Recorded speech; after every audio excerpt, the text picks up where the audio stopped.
That's no ordinary scenario. That's Hell in a Cell! Boston on Sunday, October 30th. That cell door slams, you're locked inside it! The fear is real. For the first time ever in Boston, it's WWE Hell in a Cell. Heed my words. The scars you will not heal from. The scars that will haunt you for a lifetime are the emotional wounds that will not heal. It's WWE Hell in a Cell, live in Boston Sunday, October 30th. Tickets are available.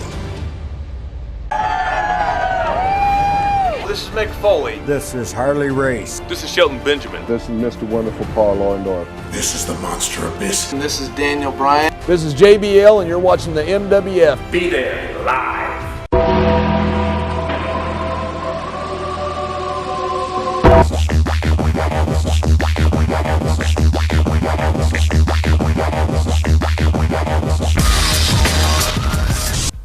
Football fans, welcome to Week 7 of NFL Moving the Line. Here we are at MWF Studios, downtown Melrose, Massachusetts, in the zip code of Champions, 02176. Now, here are your hosts, Lou Saban and John Morgan. Zip code of championships, bitch. The glorious Melrose, Mass. Glorious Melrose, Massachusetts. We're moving the line, John. You ready to move the line? I'm ready to go. As ready as we're going to be, I think. All right, we're going to talk some football, fantasy, gambling. But I want to start, it's political debate season, John. So I feel like it's probably a good time to yell my opinions. How do you feel about that? I want you to get right into this. I want to hear what you have to say about this. There's something it's stuck in my craw, John. But so, with the second debate, we're talking locker room talk. That Donald Trump said what he said was locker room talk. And I got to tell you, it's a little bit frustrating to me because whether or not you endorse Trump or don't endorse him or what he said, is it wrong, it doesn't matter to me. What really gets me going is you have to hear all these interviews with these NBA players and NFL players after who are like, well, I don't know what locker room he's in. We would never say anything like that. I can't believe that's as Donald Trump would say. He said everything's a disaster. Those guys saying that is a disaster. It goes on everywhere. How can you say that when Derrick Rose was just on trial for, in the light most favorable to him, was having a gangbang with his ex-girlfriend? And they're saying, oh, we wouldn't even talk about touching a woman in the locker. How can you say that? Now, granted, today he was acquitted, so that's a little bit in the past. But John and I bartended together for a long time, right, John? Yeah. 4 years? Yeah. I would say, and even just the stuff that we talk about at work, I mean, I'm not ashamed to say it. If somebody could hear the conversations that we had, they would be disgusted with us. But everybody does it. Every job, every friendship, or whatever, you have these conversations. Absolutely. The things that we said behind that bar, like, I'm surprised we're not being tried for war crimes at The Hague if right you now. read my text messaging, I don't know what would happen. John would get arrested. It's horrible. But you know what? It's disgusting to me that they're trying to be on the right side of history by saying, oh, I would never say that. And you see all these asshole talking heads on television today. Josh Brown, right? Yep. Everything's Josh Brown. And Grant sounds like Josh Brown did a lot of disgusting stuff. Sounds like a complete scumbag. He sounds like a real scumbag, right? But the holier-than-thou attitude from former players that I have to listen to right now is ridiculous. I had to watch Damian Woody today. And he's on TV talking about Josh Brown, and Josh Brown did some bad stuff, right? But he's talking about how appalled he is that the NFL players that he knew wouldn't tolerate this kind of guy, and blah, blah, blah. I was like, when it is so evident that in the NFL, domestic abuse is happening every week. Rampant. I mean, that's the stuff that we hear about. Think of all the things we don't hear about as well. Oh, my God! I mean, but I do have to disagree with you on one thing. Okay. So we have locker room talk. That's one thing. Yeah. I have to agree with you. We all say it. We all do stuff. The stuff people say, my wife's a slave, or, right. All that stuff. A lot of times. Can you get that drop, Dan? That's one of the things that Josh Brown said. He's like, my wife is a slave. I abused her physically, mentally, all this stuff. There's locker room talk. And then there's incidents where Josh Brown is saying that he did these things. Right. And Damian Woody works for ESPN, and it's part of his job to say his opinion to. He's not going to condone it. He's not going to be on TV saying, I did it. It's totally fine what he did. First of all, he'd be fired. He would be bashed by every other person. There's a difference between locker room talk and that. I 100% agree with you in locker room talk, but with this is an incident where these are court documents. And this is Damien Woody's job to do these things. So two different things there. I mean, I think, but the stuff that Josh Brown has done, I mean, did you read it? I did, yeah. Go through the list. He's saying that he's physically abused his wife. He mentally abused his wife. He considered his wife a slave. Women, he has no feelings at all towards anything. Right. So this is him saying it. So, I mean, that guy obviously has... Sounds like a real problem. psychopath. Yeah, he does. Or a sociopath, actually. But so I actually agree with what you just said, because my biggest problem with it is the crazy disconnect with the stuff that you are allowed to say on TV as a former player and the actual culture of the NFL. Oh, two totally different where things. it's just every other week you hear somebody, and Damien Woody, who was a player, Patriots player, I hate to shit on the guy, but to say that, we would never tolerate that. Your locker rooms tolerate this shit all the time. All the time. And the amount of stuff that's swept under the rug in the NFL is startling. And we talk about this all the time. Yeah. No prominent player has ever been nailed for steroids. No. Ridiculous. No. Ridiculous. No. And the amount of stuff that's shoved under the rug there is crazy. And to be some dickhead on TV being like, well, I would never, just to be on the right side of history is so stupid. These guys are 6'6". They run a 4.5 and jacked out of their Jacked minds. up on whatever. No one's on steroids, though. Oh, come on. Nobody. Of course not. Who's the biggest guy to ever get nailed? Merriman? Yeah, Merriman, that was how long ago? 6, 7, maybe longer than that. Guys, It just doesn't 10 happen. years ago. It doesn't happen. It doesn't happen. If you look at these guys in the NFL, like Reggie Bush, I was talking about Reggie Bush. Reggie Bush ran a 4.240 and was in that, like a bank commercial just repping 485 on the bench press. That doesn't exist in nature. No. Anyways, we're getting a little off topic here, but It's all Adderall. Yes, It's all Adderall. It's Adderall. But it just drives me crazy that in order to seem like, I'm the proper TV personality guy, or I'm the right, blah, blah, blah, blah. The amount of spousal abuse, domestic abuse that occurs in the NFL is a real problem. Michael Irvin's one of the few guys that you see on TV that is like, oh yeah, I did that, the stuff I did, and he's pretty open about stuff. He's not 100% open because you can't be. Can't be, especially with the shit he did. For somebody who's on TV, he's pretty close to it. He's up there. He's pretty candid with some of the stuff that he says. But as far as the other guys go, I mean, how much can you say? I get what you're saying, but they're in a situation where they can't be truthful about these things. Right. It's exactly true. You can't be on ESPN and say those things.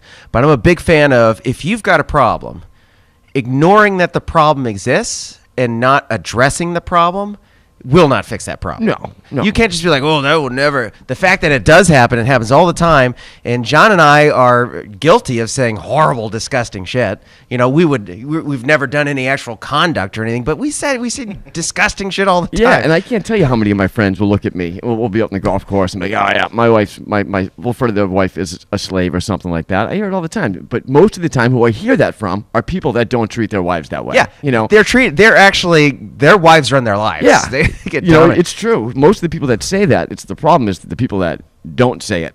Or like, I'm gonna go home and give my wife a slap. Those people don't hit their wives. Yeah, those guys get hit by their wives. Right. Well, anyways, that's probably enough on that subject. We probably lost enough advertisers with that one, I would say. It's a good thing no women are listening. But so John and I, we're going to move on to the Jets-Cardinals game. And John gave it to me as one of my options for moving the line last week. And immediately I liked it. John says, you know what, I like it too. And we wagered on this game in every possible way that we could. John hit me up with a text. What, Saturday? What was the day? Was it on Sunday? No, it was the day of the game on Monday. Monday. So you hit me up on Monday. I don't know. Everything in the past is tough for me. It's all a blur. Yeah. But he basically said, let's tease the Cards. And the Pats, and John happens to be hot right now, so I took it. The Cards decimated the Jets. That was a great game. It wasn't really a great game to watch. It was a great game for us to watch. It was actually an atrocious game. Did you see how many penalties were called in that game? Yeah, there was. I was watching that game. What was the total on that? Do you know? Do you have it up there? It was up there. It was a lot. It just seemed like every other play we were watching it, and it was happening. I think at one point I saw 4 plays in a row that were all flagged. It was horrible. And even who's the guy who calls Monday Night Football? Sean McDonough, who used to do the Red Sox games. Mm-hmm. He calls it. He's great on Monday Night Football. Really big fan. But he was just basically being like, this is why the ratings are bad. This isn't helping, essentially. They're pretty brave to say that on your own network. Yeah, well, if you watch football games, and I know you do, I watch a lot of them, there is nothing more annoying when you don't let players play the game. Yep. And holding is a play that you could call on every play. Like maybe a play in 2008 where the New York Giants held 7-8 times on that David Tyree play. Yeah. Yeah, well, not that I'm bitter about something's that. lingering loose mine right now. Yeah. But yeah, holding's a play that happens on almost every play. You can call it on almost every play. But if it's away from the football, you have to let it go. You have to let the games be played. Otherwise, one, they take forever. It's boring. Yeah. Whistle, stop, start. Nobody wants to watch that. This is why I'll never watch soccer, because I feel like the refs decide the soccer games. Amongst many other reasons. Anyways.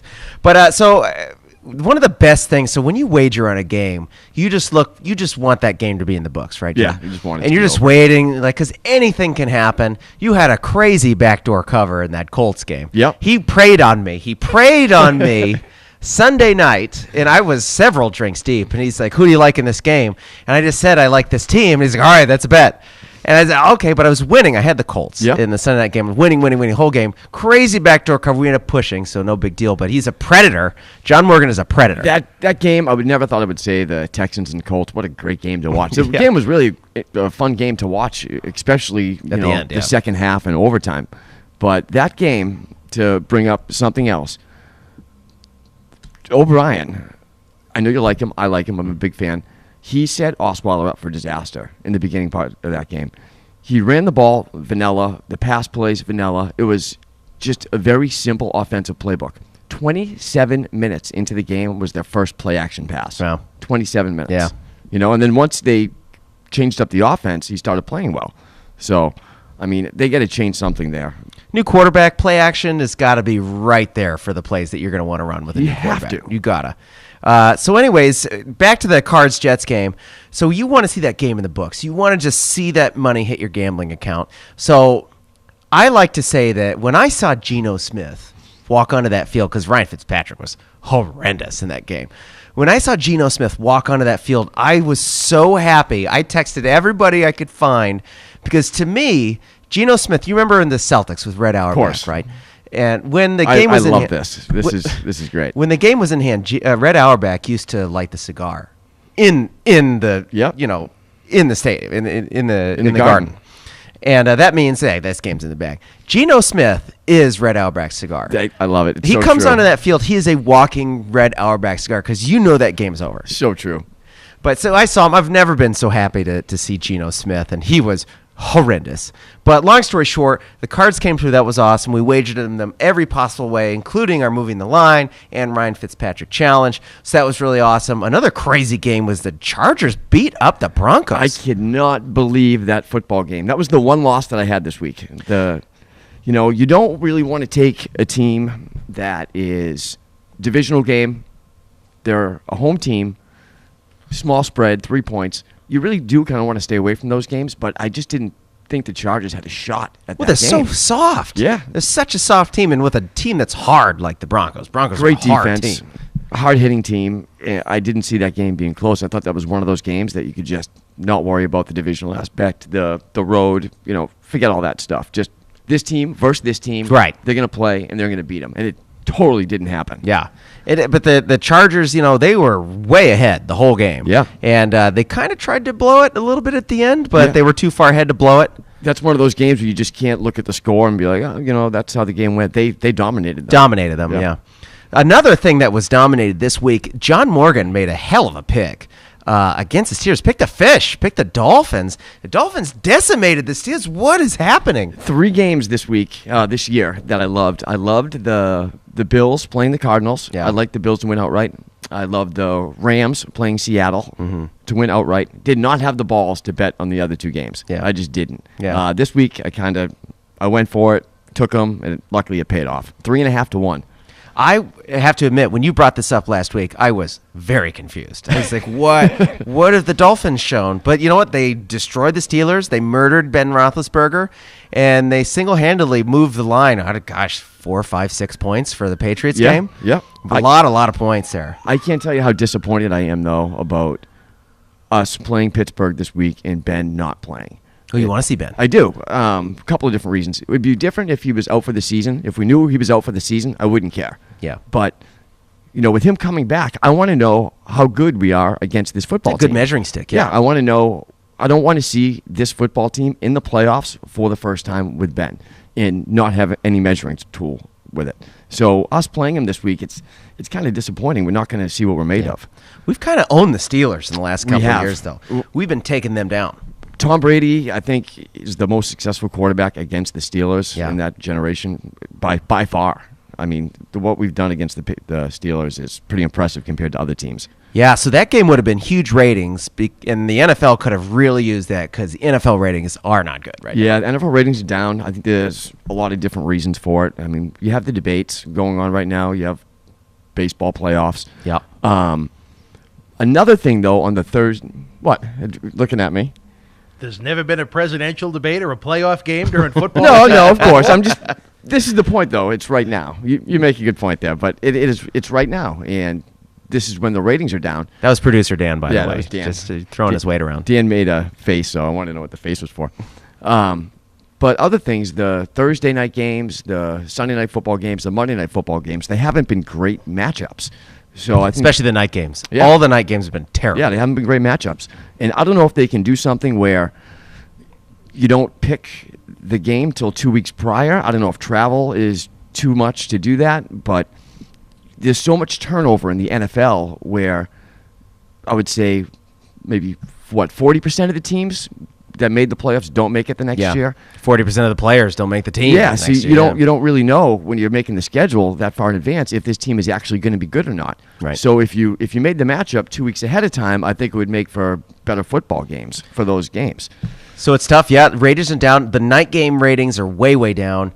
It's really kind of tough to say why, but they're saying baseball ratings were down. They were saying football ratings were down. NBA ratings up slightly. College football ratings up a tiny, tiny bit. In my opinion, I just think it's so many options. You know? So many options to watch. So many things to watch. Al Michaels had the best point to it, where he's like, everything that goes up must come down. And with football, Isaac Newton, I believe. Yeah, with football being so high, Yeah. that it's going to have to plateau at some point. Right. So I mean, I think maybe that's what you're getting. It's going to plateau right now, and that's where it's at. Plus, back in the day, you're talking about options, YouTube, all this stuff. Kids are on their computers all the time, on their phone all the time. There's so many other things that they're doing. So maybe that's it as well. But who knows? I think the biggest problem is at 1 o'clock, when you start watching those 1 o'clock games, I'm pretty hammered by 2:30. And it's very difficult for me to make it all the way to that night game and to watch these games, John. You have to take into account the alcohol consumption of a gentleman like myself. Yeah, well, listen, you love football. You'd think you'd be watching the game like a football fan like yourself. I mean, if you're a big football fan and you're not watching the game, what's that saying about the the other guys, the fantasy, the new football fans that are more interested in fantasy football as opposed to actual football? And thank you for the Isaac Newton comment, by the way. There you go. I didn't think Al Michaels actually created the phrase there. He created. Let's just clarify that right now. So Al Michaels didn't invent the laws of gravity. I don't think so. Okay, well there you go. Well, anyways, no one cares about Al Michaels and gravity. We want to talk Patriots. Another win. The Bungles are terrible. God bless the Bungles. I have a Bungles fan for a friend who's on Facebook, and every time we play them, he talks shit. You got a friend from the Bungles? I know, right? All these Ohio people. I used to live in Ohio when I was a younger man. Jesus Christ, Yep. you've lived at all these bad places. Yeah, well, Ohio's not bad. It's just not good either.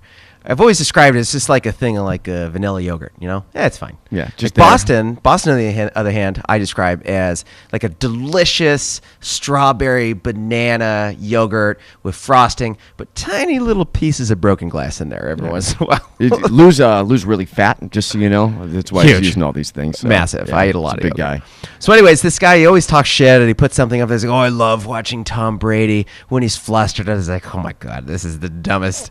I can't believe. And then at the end of the game, every single time they have a big game and they lose, which they always lose the big game, or they play the Patriots, he blames it on the refs every single time. It's such a pussy's way Look out. at the Come score. on. Look at the score. I mean, like, I how can you know. blame that on the refs? Get out of my face. Yeah, I always say, I was like, man, just think how good the NFL would be if it didn't have a giant referee conspiracy against the Cincinnati Bengals and only the Cincinnati Bengals.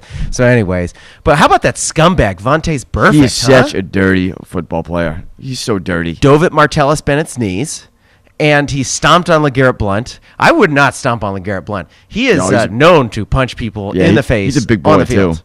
too. He is known to be almost a felon. Hightower played a great game, too. What do you have, 1.5 sacks in that game? Yeah, and the safety. Yep. And 13 tackles. Yeah, that's a big game. Best game of the year. He looks to be healthy, which is good because Jamie Collins didn't play. Yep. Really, really need him, but that was an inspiring play by Hightower. Love to see that. Vontaze Burfict, not suspended. What do you think? I don't know. I mean, you have to suspend him. Yeah, I think you have to suspend him for a game because it sets the tone. You can't dive at players' knees like that. And stomp a guy's knee. In careers, you're going to... I mean, I think the knee play was worse. I think stomp, just because the effects of it, you can end somebody's career. You don't do that. You have to suspend him for a game. You can't let plays like that go. You just can't let them go. But you know who looked great? Gronk was just like taunting. He's taunting the whole team. He was laughing in their faces. 200 yards by our tight ends again. Oh my God! And one of them had one leg for the second half, and just that little shimmy shake he had at the end where LeGarrette Blount punched in the touchdown. He is looking like the Gronk that we know. He looks like he's back to healthy form. He's running over people, stiff and arm him, throwing him around. Stiff and arming him. That's a John Morgan special. Stiff and arming him. John Morgan special. Right throwing guys all over the place. It's great. He looks like he's 100%. He's an animal. He's an animal. He makes me so happy to watch them, and but the man who truly has my heart, Tom. He's on another level right now. What did he throw? He had like 6 incompletions the whole game? Yeah, he was something crazy like that. He's got 7 touchdowns, no picks. Unbelievable. But what can we say that we haven't already said about Tom Brady? He's an amazing, beautiful golden eagle who soars above the crowd. What are we looking at? 75% pass completion percentage? Something like that for the year? It's ridiculous. But Julian Edelman, what do we He's do, been quiet. He's been very quiet. I mean, he's not healthy. So you don't think he's healthy? No, I don't think. I don't think he's 100% healthy. I mean, when Julian Edelman's healthy, and I know we have a lot of weapons, but Tom Brady really likes going at Edelman, and he just hasn't done it. So a lot of mouths to feed on that Patriots team in terms of fantasy. I mean, as long as we're winning, though, it doesn't make it. I Who don't cares? care who gets the points. Who cares? So I want to talk about Julian Edelman and fantasy, but we'll save that for the fantasy part. Any closing thoughts on the Patriots, John? Just that I don't see the Steelers giving us any shot this week. No. And like I said, I think it's disappointing because I do want to see how good of a football team we have against another quality AFC opponent. But that's it. Yeah, that's it. Okay, guys, we're going to talk a little bit of fantasy after the break. See you dirtbags soon. Up next, Week 7 of NFL Moving the Line continues. It's all the fantasy news that's fair to air. Stand by. You already know Kowloon Restaurant, established in 1950 and spanning 4 generations, serves a multi-Asian menu. Did you also know that Kowloon Restaurant is New England's premier Asian dining and entertainment complex, serving Cantonese, Szechuan, Thai, and Polynesian cuisine? And did you know that Kowloon Restaurant is also the home of the finest Japanese sushi? If you haven't dined at Kowloon Restaurant lately, then you simply haven't dined at Kowloon. Kowloon Restaurant, Route 1 North in Saugus. That's no ordinary scenario. That's Hell in a Cell! Boston on Sunday, October 30th. That cell door slams, you're locked inside it! The fear is real. For the first time ever in Boston, it's WWE Hell in a Cell. Heed my words.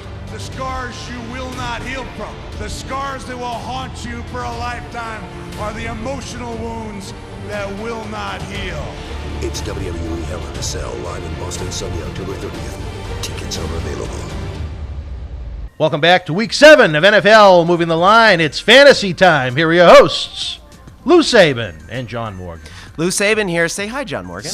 Give him the stiffen arm. Stiffen arming him. So we're going to do something a little bit different this week. I got a lot of dirtbag friends, other than John and Dan. Certified dirtbags, of course. Us dumb boys. We're fans of football. We love football. We're obsessed with it. Some of my friends want to ask some questions. John, I'm going to do a little Q&A. You ready? I'm ready. Let's do it. So I got my buddy Phil, longtime friend Phil. He's out in Albuquerque there. He wants to know, when does Sam Bradford get exposed, and is he too good of a game manager to get exposed? I definitely do not think he's too good of a game manager to get exposed. I think that's foolish. Yeah. I think when he gets exposed... When? So it will happen. I think it will happen. I think it will come down to pretty much just their opponent. How good their opposing team's defensive line is going to be. Their linebackers, I think that's pretty much what it comes down to. It's only a matter of time before it happens. It's just going to be who the opponent is. I wish I knew the schedule off the top of my head. I don't, but if you take a look, we might be able to answer it. Yeah, I can pull that up. I mean, so you think it's just going to come down to the opponent, and some opponent's going to expose him and then break him? I don't know about breaking him, but I think he's going to have a bad game, and he can't play at this level the whole season, I don't think. All right, Johnny, give me a yes or no. Eagles? No. Bears? No. Lions? No. Redskins? No. Cardinals? Possibly. Lions? No. Boys? No. Jaguars? Definitely not. Colts? Definitely not. Packers? Bears. And then Bears. This is an easy schedule, Johnny. Where is the Packers game? The Packers game is in Green Bay, Week 16. I think the Packers game and probably Cardinals. The Cardinals. They're home for Cardinals. Be the two tough games that he has to play. Johnny, they have a soft. That's a soft schedule right there, huh? Yeah. A lot of Bears, a lot of Lions, Jaguars, Colts. That's a soft schedule. So keep in mind, just as well as I do, if your defense is really good, which they have, and they've given Bradford the ball short field quite a bit of the time with all the turnovers that they've had, the defense, great. They're playing great football. They're making his job a lot easier. Yeah. But with the strength of schedule, that it looks like a cakewalk for that team. Cakewalk, probably still going to get exposed. Is that what you're saying? I think the Cardinals might get on him, and I think you're going to see a little bit of just himself come through a little bit. I think it's going to even out because he can't play this the whole season. All right. Next question, also from Phil. Can the Pats get anyone to help them this year for Jimmy Garoppolo, or is it smarter to keep him? I would definitely keep him till the offseason. One, what happens if what if something happens to him? Then our season could potentially be over if we trade Garoppolo. Right. If you have a guy like Garoppolo ready to come in, you keep him. We're obviously looking like a Super Bowl team, so why get rid of him right now? Why change anything? Yeah. So I was looking on it, and they were talking about how they do the prospective trades. They were talking minimum a first and a second round pick. I don't see why we wouldn't. And that makes me sort of erect. Look at the guys that the trades that we've had before with Goff. I think it was the Goff trade or the Wentz trade, one of the two.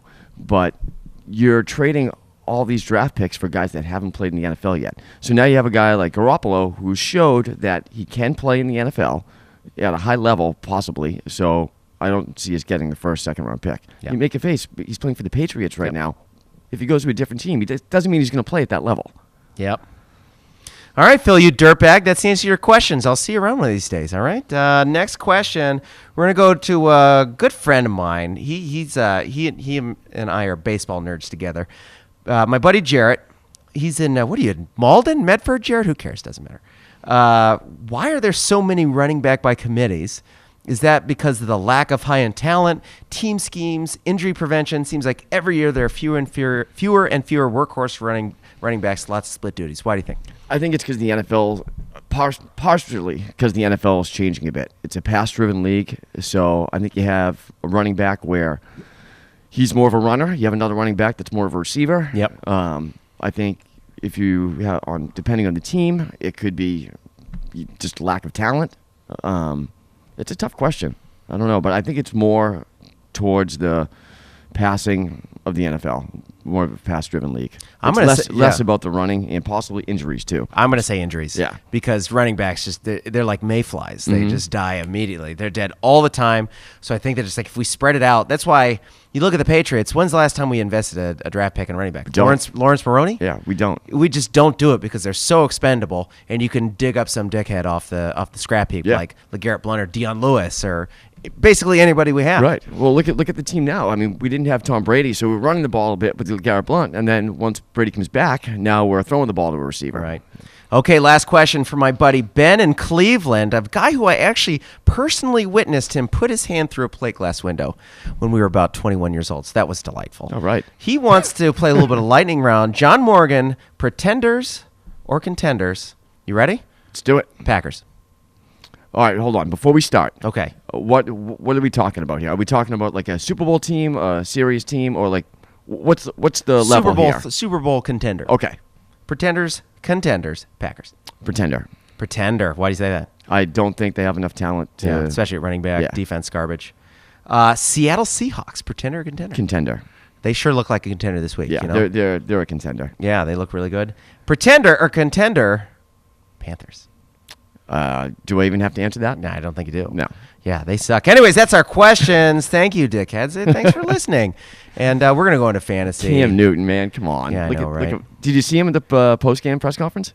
With his stupid hat. Yeah. Somebody said Walked that he off, couldn't answer anything. On Barstool Sports, they said that he looked like the conductor for the monorail in The Simpsons. The Simpsons episode, the monorail conductor. That was brilliant. He cannot. Now, don't get me wrong. Bow tie, get out of my face. I love guys that hate to lose. I don't like the attitude. It's like, whatever.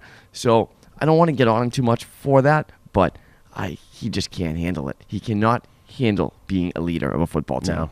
He's too far in both directions. He's fucking soft. But anyways, He's that's soft. questions. We're talking fantasy now. I lost in both leagues. I have never been this bad at fantasy sports ever. I have a long history of being okay at the beginning of the season, amazing in the middle, and fizzling towards the end. But I don't know what's happening right now. I got absolutely dusted by LaShawn McCoy and Odell Beckham Jr. this week. That's hopeless. I lost by like 50 Yeah, points. the matchups. I mean, I think you've just gotten unlucky with some matchups. Some guys have big games against you. Oh my God! A fancy call we made last week. Saints. Yep. Play all your Saints. Play all your Panthers. That was a good call on your part. It was- Honestly, I didn't see the Saints putting up that many points. I was hoping Carolina's defense was actually going to show up, and nope. And Carolina came roaring back at the end of the game. So it was a good call. They murdered the over. Yep. But the only problem is none of my Saints and none of my Panthers did anything. So my team sucks. So Matt Jones. You didn't put Matt Jones in. He would have made me lose Yeah, by it wouldn't have made a 44 difference. instead of 50. Wouldn't have but made a difference. I got absolutely crushed. Yes, I don't know. How'd you do? Did you win or lose? I lost. Like I okay. said, I still like my football team. Yeah, I don't like mine. I hate mine. I said this week I was playing a lot of good defenses. Yeah. And I didn't, put it this way.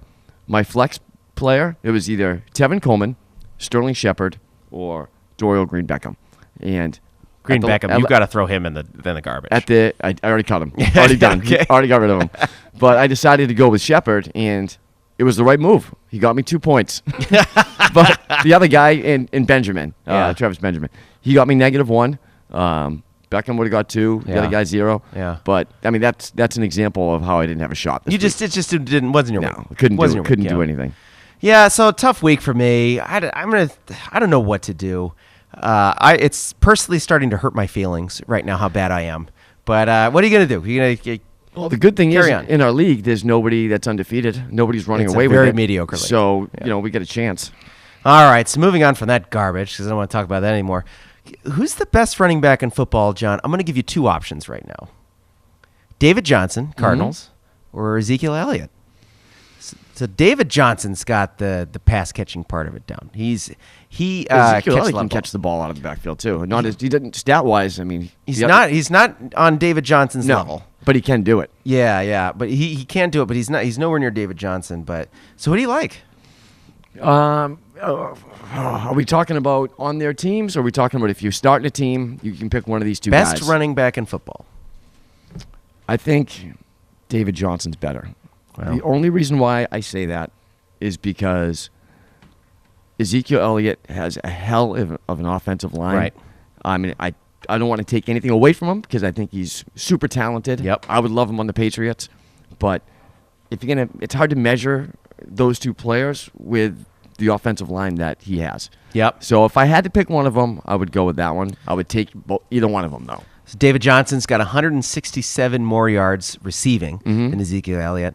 Ezekiel Elliott's got about 160 more yards rushing. Yep. So kind of tough to say there. It's really, they're two different kinds of backs. We personally saw David Johnson play against the Patriots. He looked really good. But Ezekiel Elliott, in terms of just pure running, looks like Ezekiel Elliott's like I said, I would take either one of them. They're both super talented, but he is such a good offensive line. And look at what DeMarco Murray did. Now, DeMarco Murray's having a decent season this year. Having a very good season. But last year with Philly, I mean, that says a lot. So you're with the Cowboys. You had a monster season. Yeah. You go to Philly. Didn't do anything. No. Now you're in Tennessee, having another good season. So it's the same guy. So, like I try and stress, offensive line is a huge factor in this. So, I mean, you can't just go by player to player. I mean, you have to factor in the offensive line. So kind of a stalemate right now. They're both really good. You'd obviously be happy with either one. It's a dial tone in here, I think, somewhere. But I would go with David Johnson. All right. So, anyways, those two are really good players, and there's no one who likes good players less than us. We like shitty players. We like watching them fail. We like watching them throw picks. That's why every week John and I try to pick who is the worst quarterback in the NFL for that particular week. We call it the Ryan Fitzpatrick We had super challenge. failure this week. Yeah. So I couldn't resist, for the Ryan Fitzpatrick challenge, choosing the beautiful, distinguished, erudite Ryan Fitzpatrick. And boy, did he come through for Paid me. off. He And was I was super happy to lose this week. Yeah. Because, like we said, all the money was on the Cardinals this week. Yep. So we're like, fuck you, Jets. And John, it didn't really matter who you picked because Fitzpatrick was just amazing. You had it. This was just a wash week. It was a beautiful, beautiful example of terribleness. And because of that, this week, I'm going to go with his heir apparent, the mighty Geno Smith. I'm taking the walking cigar, Geno Smith. Me and Lou have talked years about Geno Smith and how bad we think he is. Oh, I love it. I was so happy when the Jets drafted him. I'm disappointed that he jumped on with the Geno Smith pick because it left me kind of. I'm jealous. I wanted him. We're 3-3 right now, though. So we're 3-3. We're pretty even when it comes to picking shitty players. Yeah, it's pretty good. I got to go with Brock Osweiler, though. Honestly, it's probably the right pick. The Texans look terrible. They're playing Denver. They're playing Denver. Denver's coming off a loss to San Diego, and their defense, I think, is going to come in amped up to play him. Yeah, and honestly, when you take all the stats into account, Brock Osweiler is probably the better pick. If you were to take a mathematical analysis of it, Brock Osweiler might be a better pick. But I am not going to lose the opportunity to bet against Geno Smith. I like it. In every possible way. I like it. So there we go. I'm going Geno Smith, and John's going Brock Osweiler for the Ryan Fitzpatrick challenge. Now, personally, my favorite part of the show. Every week there's going to be that guy who crushes you in fantasy, or you get crushed by, or just he was awful on your team. And so we've got our new segment. It's called Fuck Right Off, and where we tell people to fuck off who screwed us. Oh, who are we? I'm dying to know who you're going to tell to fuck off this week, because there's a certain player on your football team who I want the words to come out of your mouth, and I don't think I'm ever going to get it. I'm never going to get it from you. Well, here's the thing. I know who you're talking. He's talking about Aaron Rodgers. He wants me to tell Aaron Rodgers to fuck off. And if you watch any NFL coverage this week, it is wall to wall. What's wrong with Aaron Rodgers stuff? But the problem is he's not putting up terrible points. He's putting up really mediocre. How many did he points. have this week? I have to take a guess, I think it might be 9. I'm not sure. I'm just kind of throwing a number 11 on the wall right there. Okay. That's garbage. That's not very good. Week before that, he had 15. He's got a couple 20-something point games in there, but he's letting me down. But he's not horrendous. The guys so I had a lot of choices this week with who I wanted to tell to fuck off. Could I tell Willie Snead to fuck off, whose team I publicly endorsed? Yeah. Saying start Willie. I said start Willie Snead. You did. He was terrible. He didn't do anything in a game where there's about 70 points scored.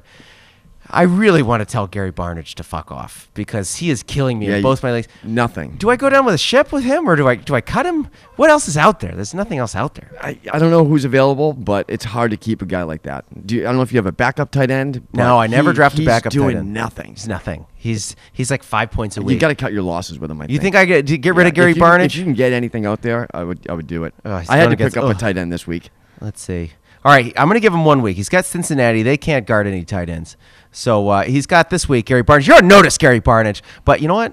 I'm not going to tell Gary Barnidge to fuck off. I've reserved fuck off for a very special gentleman, and that happens to be your very own Lou Saban. About 8 weeks ago, I'm telling myself to fuck off on draft day because I drafted this dumpster fire of a team, and I hate everyone on it. And Aaron Rodgers and I are on the rocks. We are not having a good time together. We're considering a voluntary uncoupling. But I think I'm stuck with that dirtbag, so I just hope he gets better. All right, so I will take that right now as I'll possibly stop needling you about Aaron Rodgers. I'll take that. You'll think about it? Okay. Yeah. I'm going to tell to fuck off.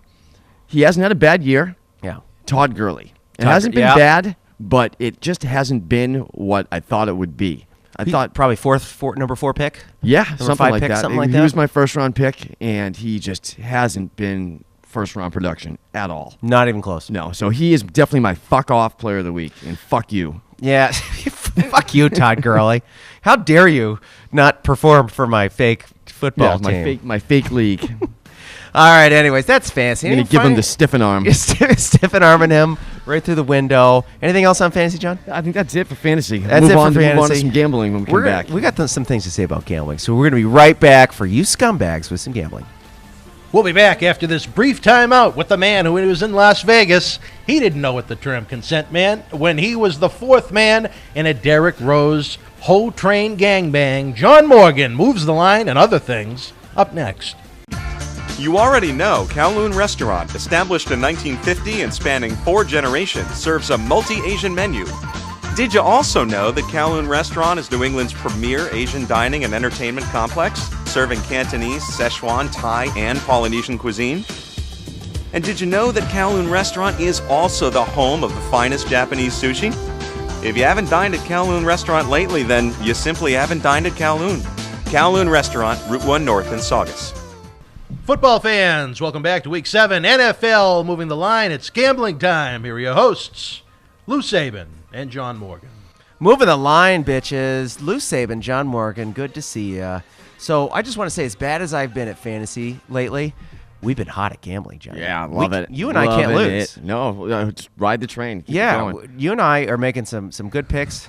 I shouldn't have said that. You know what? I shouldn't have said that. You brought up Ride the Train. I have to bring up something right here. So I addressed producer Dan's quotations right before the break there, and he had a very simple response. I was like, what the fuck was that? How can you say that? And he said one thing. He's like, I like to have fun. Yeah. Dan's full of lovely phrases and youthful words vigor today. He's full of, and boy, that was every week he says something that just knocks it out of the park. This one, that could get us arrested. Yeah, well, he decided to throw out all boundaries this week. Yeah. There was just nothing. Every week, I'm just like, he like seriously comes close to offending me every week, but I just laugh at it. But this week, I was like, how could he possibly top himself this week? He did. That was an amazing performance. He topped himself this week, MVP. and Dan also has some weird things that he does every once in a while. We're going to throw out there. I just was talking about gambling a little bit, and then Dan just said, well, what if you lose? Well, you lose. And and then the other one was, I know the reasons for it were whatever, but the other one was I told him I was drunk and hungover that one day, and he says, what did you eat? Like, he said something weird. I'm like, Dan, I ate candy. I'm like, I fucking booze, Dan. You know, that's why. That would have been a lot more funny if you actually remembered the line. Yeah, it would have. Forget the line. We're going to move the line. You know why? Because I like to have fun. How were you hungover? That's what he said. How were you hungover? I like to have fun. Yeah, I like to have fun. Anyway, so we play a special game here on Moving the Line. It's called Moving the Line, and it's with our gambling expert, John Morgan. And basically... The pretend gambling expert. Yeah. So... one thing that is kind of fun to do, if you're in a slump gambling, don't look at the lines, right? Yeah. You take all the games and you see how you think about them. Try to make your own lines. And that really kind of gives you a handle on how you feel about the game. So when you see the lines, the actual Vegas lines, you know where they're going to be. Yeah, So this turned into that's pretty much how this started, and now it's turned into a little game where I just try and think what Lou's thinking, and I try and pick a line that way now sometimes. Really? Too. Yeah, so I kind of mix it up a little bit. Okay. Well, so basically, John, he makes the lines for all the games for himself, and he picks 3 of them, and I get to wager my own money on these, and I get to wager however much I want, 5, 10, 15, 20 bucks, whatever, doesn't matter. Right now, I'm taking with the cleaners. I'm up 25 bucks. he's up I've only got 1 loss. And I could not be happier that he won this past week. I loved losing to him this week. Let me just say that right now. Yeah, there was a certain amount of capital allocated because of that loss. Absolutely. And, so it was good. So Johnny and I, we cleaned up this week. We did a great job.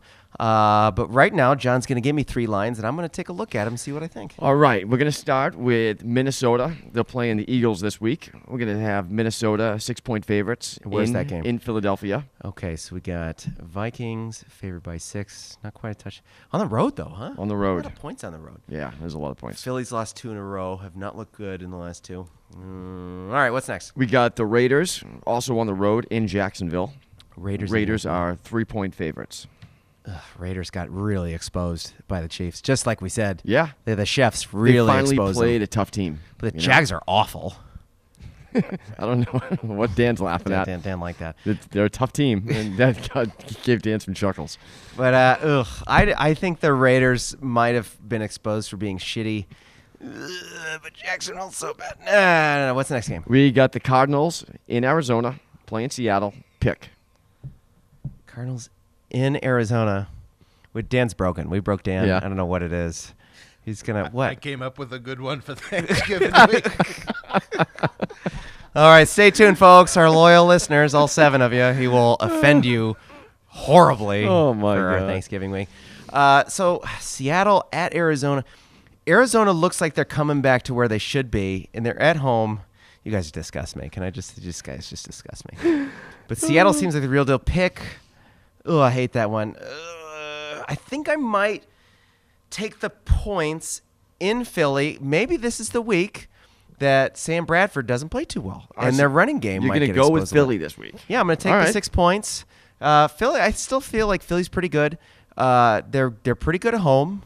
You think Carson Wentz can handle that Minnesota defense? At home, I think he can lose by 3. Yeah. He could lose by 4. You know. So yeah, give me. I don't feel great about it. $5. Give me, because that's a lot of. Not road five. favorites Not feeling there. strong about it. Yeah, not feeling great. I don't like any of those games. Frankly. Okay, we'll do but, 5. So you're giving me a lot of road favorites there, huh? We're going to talk about the real lines. Yeah. What do you got? What real lines? So the actual line in the Minnesota game is 3 points. So you're getting yourself 3 points on that game. So I got 3 free points. Yep. Okay, good. Jacksonville. I got free points every week. I'm pretty sure. Jacksonville is favored by a point. It's a 4-point swing there, Jacksonville. Favored by How do a you, point. So they think It's that in means Jacksonville. that means that I've been to that stadium. Not much of a home field advantage there, but you traditionally get 3 points. I'm surprised. I'm very surprised about it. That's weird. The Cardinals are favored by a 1.5 playing Seattle. Another game I'm kind of surprised about. Now, I'm kind of leaning towards Seattle in that. Arizona they look like they have their shit together now. They Yeah. started off really bad. Yep. And now they're playing really good football. But, being favored against Seattle, I'm not sure I buy it. I don't know. 2 teams, tough to say. If I had to pick them in a vacuum, I would say that I think that Seattle's a little bit better of a team. What do you think? I agree. I definitely agree with that. I don't know their running game right now, how healthy it is, how they're going, but Yeah. I am surprised about that. So Arizona, they blew out Tampa Bay week 1. They lost to Buffalo in a very curious game in Buffalo. LA, the Rams, who comes to play in the division, they do. come to bring the thunder because they beat Seattle and the Cardinals in tight games. They destroyed San Francisco, the Cardinals did, and they destroyed the Jets. So their 3 wins: Tampa Bay, San Francisco, Jets. Not very inspiring. No. So for Seattle, week 1, 12-10. They've got a 12-10 win and a 9-3 loss. So they won 12-10 at home, Miami. They lost 9-3 in LA, and then they blew out San Francisco. They blew out the Jets. and they won a squeaker at home. If I had to pick, I would say Seattle. What do you think? I agree. I take Seattle all the way there. Even though Arizona's on a hot streak, they're playing well. They're hot? Briefly, I want to talk about the Seattle Falcons game. Okay. I said last week that I liked Seattle to win that game. I didn't like the Falcons. I didn't like Seattle covering the spread that was 6.5, but I'd like them to win. Atlanta going from Denver, going to Seattle, playing in those two places, I didn't see them pulling that one out. Yeah.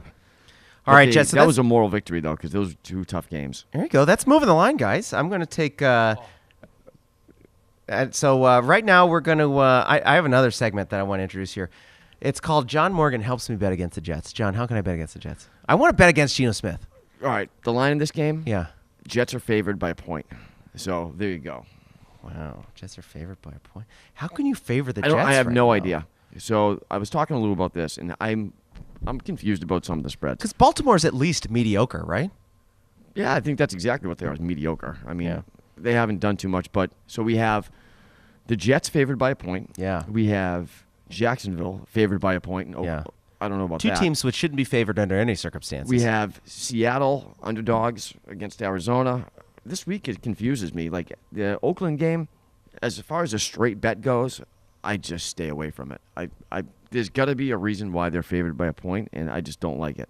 Mm-hmm. I do have Oakland in part of a play that I'm doing, but they're getting 10 points that way. Yeah.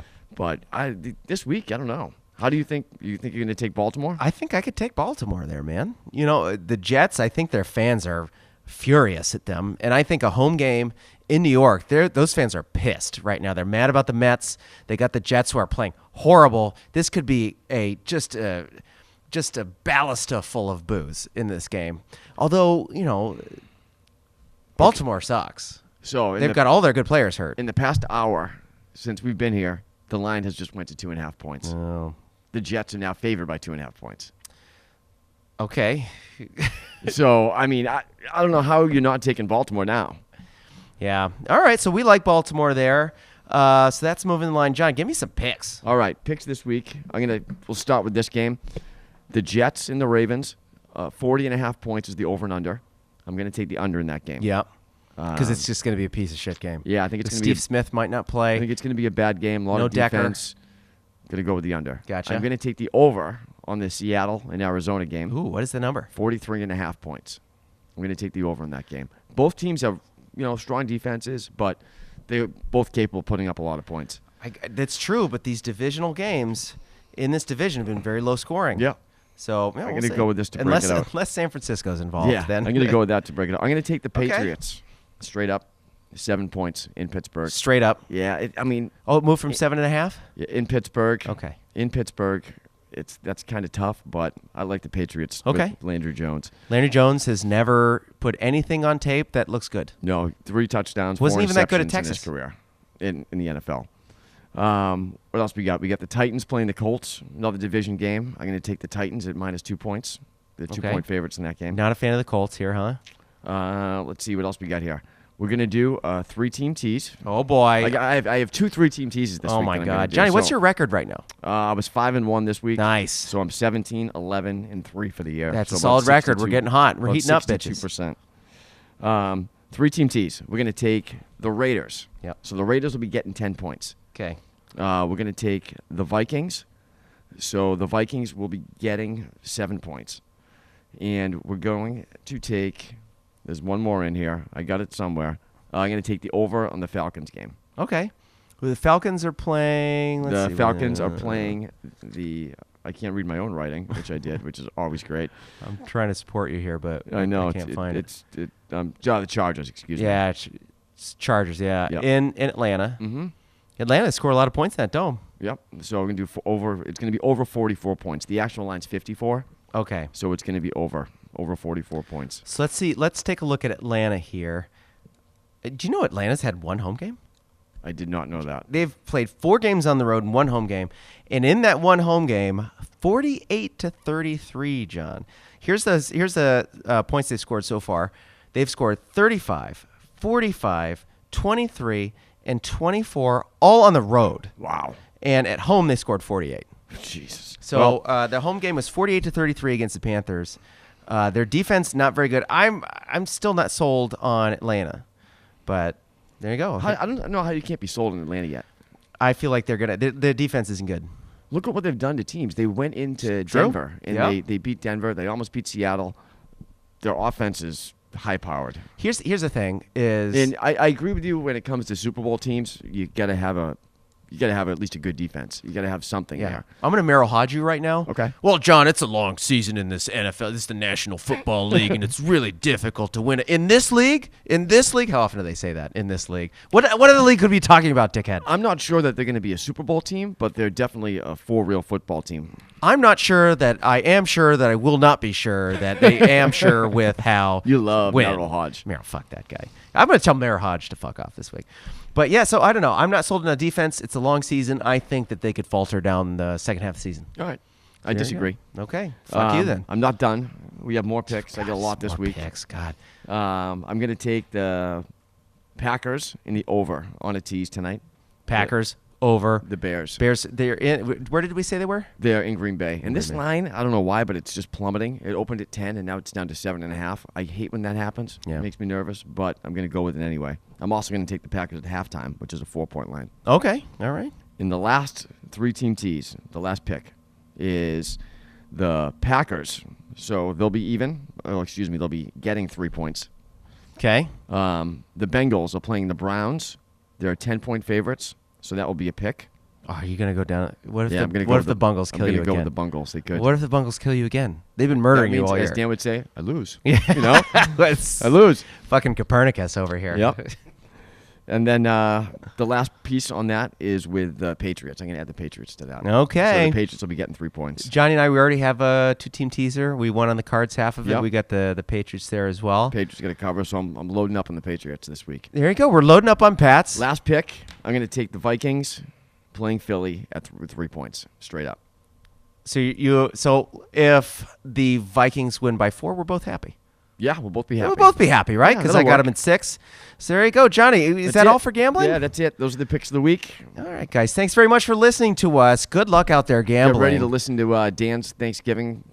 Yeah, tune in for that. Who knows what the hell he's going to say? Yeah, I'm ready to be offended.